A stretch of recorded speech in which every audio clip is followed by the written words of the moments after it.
अस्सलाम वालेकुम गाइस, मेरा नाम है हुज़ैफ़ा खालिद। आज इस वीडियो में हम बात करेंगे ओरिजिन ऑफ स्टेट क्या है और ये ओरिजिन कैसे हुआ। इस वीडियो में हम काफ़ी ज़्यादा थीरीज़ को डिस्कस करने जा रहे हैं, जिसमें नंबर 1 पे हम बात करेंगे डिवाइन ओरिजिन थीरी, नंबर 2 पे हम बात करेंगे सोशल कॉन्ट्रैक्ट थीरी, फिर पैट्रियार्कल और मैट्रियार्कल, फिर फोर्स थीरी और लास्ट पर हम एवोल्यूशनरी थीरी भी पढ़ेंगे। तो चलें वीडियो को स्टार्ट करते हैं।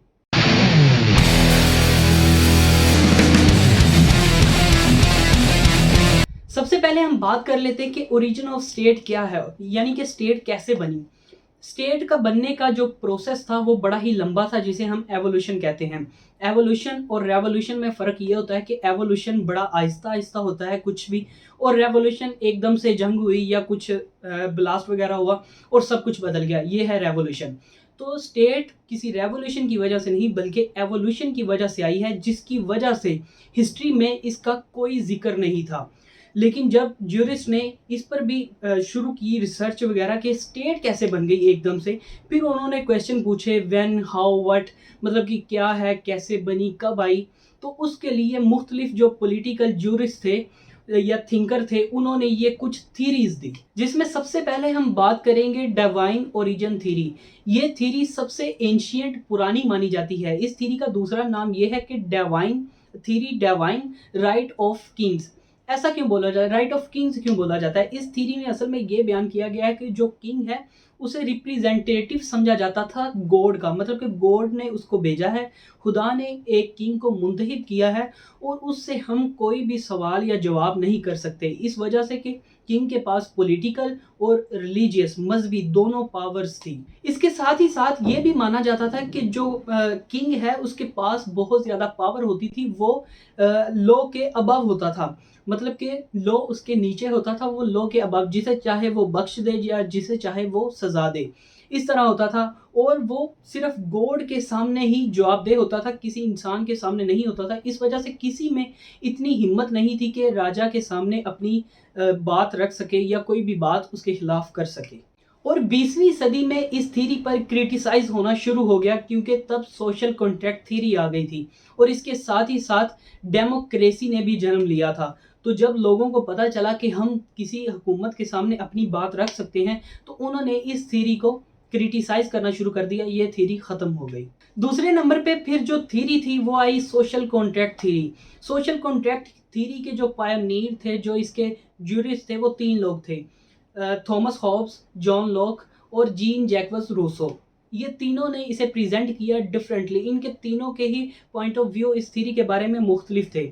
तो इन तीनों के पॉइंट ऑफ व्यूज को देखने से पहले हम इनके इस थ्योरी के क्रक्स को जान लेते हैं कि इसमें बयान क्या किया गया है। इसमें यह बोला गया है कि लोगों ने अपनी फ्रीडम, अपनी लिबर्टी का कुछ हिस्सा जो था वो दे दिया स्टेट को, और बदले में उन्होंने क्या लिया, उन्होंने सिक्योरिटी ली, मतलब कि हमारी हिफाजत करें, हमारी लाइफ की और हमारी ज़मीनों की, प्रॉपर्टी की। अब हम जानने की कोशिश करते हैं इन तीनों के पॉइंट ऑफ व्यूज़ को, जिसमें नंबर 1 पे हम बात करते हैं थॉमस होब्स की। थॉमस होब्स वो पहले ज्यूरिस्ट थे या पॉलिटिकल थिंकर थे, जिन्होंने ये सोशल कॉन्ट्रैक्ट थ्योरी की बुनियाद रखी थी। इन्होंने 1651 में लेविएथन का कॉन्सेप्ट दिया था, पब्लिश करवाया था ब्रिटिश में, तब वहाँ पर सिविल वॉर चल रही थी। तो इन्होंने इसमें ये बोला था कि जो शुरू में इंसान था वो नास्टी था, ब्रिटिश था और शॉर्ट था, मतलब कि तरह तरह के। इन्होंने सीधा ये बोल दिया कि इंसान जो था वो सेल्फिश था, सिर्फ अपने बारे में सोचता था और किसी के बारे में नहीं सोचता था। उसमें 2 तरह की फीलिंग्स पाई जाती थी, या तो हेट या फिर लव। दूसरे नंबर पे हम बात करते हैं पॉइंट ऑफ व्यू की जॉन लॉक की। जॉन लॉक ने थॉमस होब्स से बिल्कुल ही सेपरेट बयान दिए। उन्होंने ये बोला कि जो शुरू में इंसान था वो अच्छा था, बड़ी अच्छी नेचर का था, उसकी ऐसी कोई इंटेंशन नहीं थी और ना ही वो ब्रिटिश था, बल्कि ऐसा हुआ कि प्रॉपर्टी सिक्योर नहीं थी, प्रॉपर्टी की हिफाजत के लिए स्टेट की ज़रूरत पड़ी। तीसरे नंबर पे हम बात करते हैं जीन जैकबस रूसो की। इन्होंने बिल्कुल ही सेपरेट कॉन्सेप्ट दे दिया। इन्होंने बोला कि लोग भी बड़े अच्छे थे और इक्वालिटी भी लोगों में पूरी थी। लेकिन फिर क्या हुआ, जैसे जैसे दुनिया ने तरक्की की तो पहले फैमिलीज बनी, फिर कम्युनिटीज़ बनी। कम्युनिटीज़ बनने के बाद उन लोगों का आपस में कंपटीशन शुरू हुआ, क्योंकि तब एवोल्यूशन आ चुकी थी, टेक्नोलॉजी वगैरह या कुछ और। तो लोग सुकून की तलाश में थे। जिन लोगों के पास ज़्यादा सुकून था तो कुछ गुस्सा आना शुरू हो गया, कुछ जलन हो गई।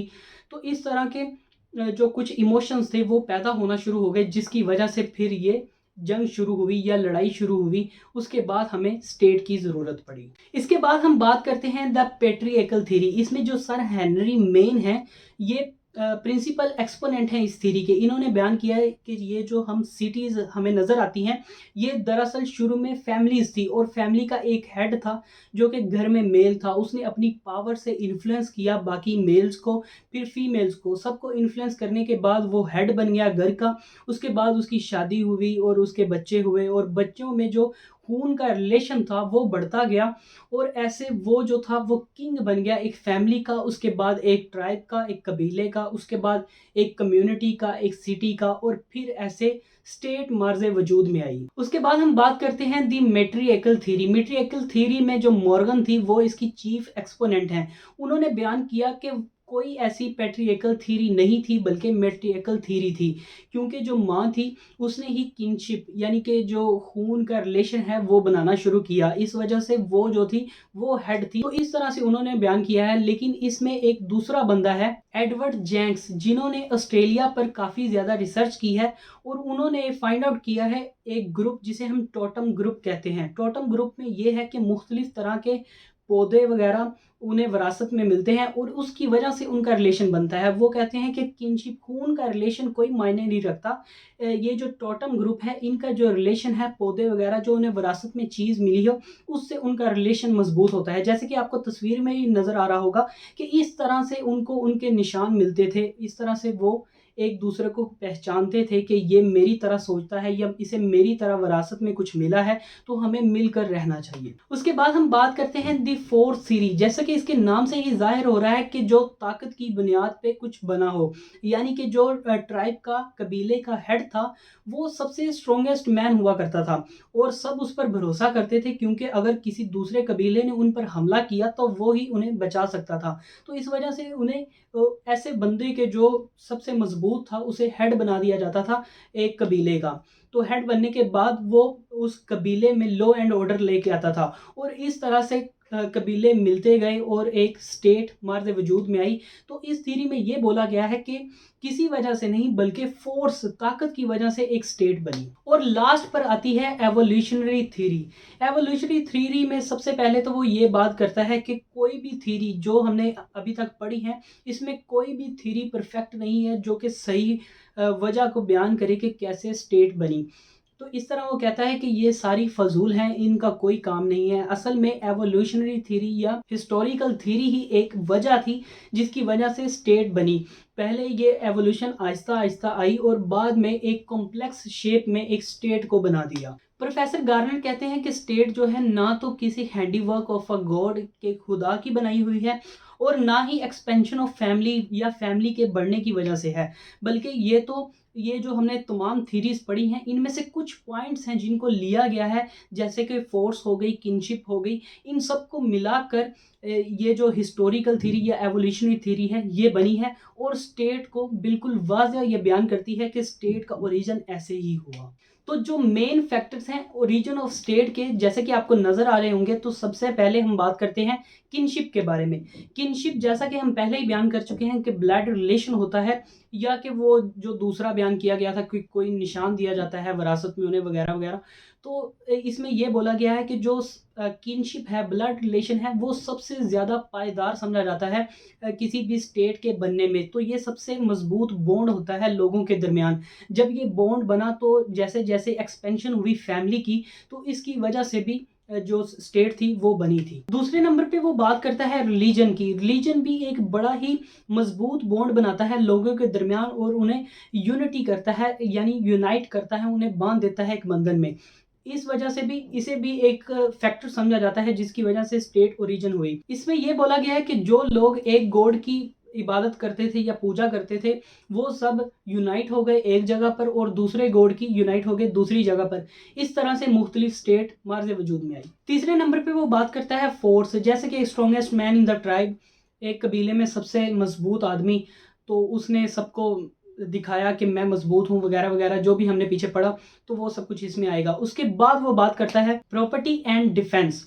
जो मेन इसे समझा जाता है वो है प्रॉपर्टी एंड डिफेंस, यानी कि ज़मीन और खुद की हिफाजत के लिए एक स्टेट की ज़रूरत तो पड़नी ही पड़नी थी। तो इस वजह से भी स्टेट मर्ज वजूद में आई। और लास्ट पे वो बात करता है पॉलिटिकल कॉन्शियसनेस की। इसमें वो ये बात करता है कि जब लोग इकट्ठा हो गए एक टेरिटरी पर, किसी जगह पर, तो उन्हें सिक्योर होना था, उन्हें ज़रूरत पड़ी डिफेंस की।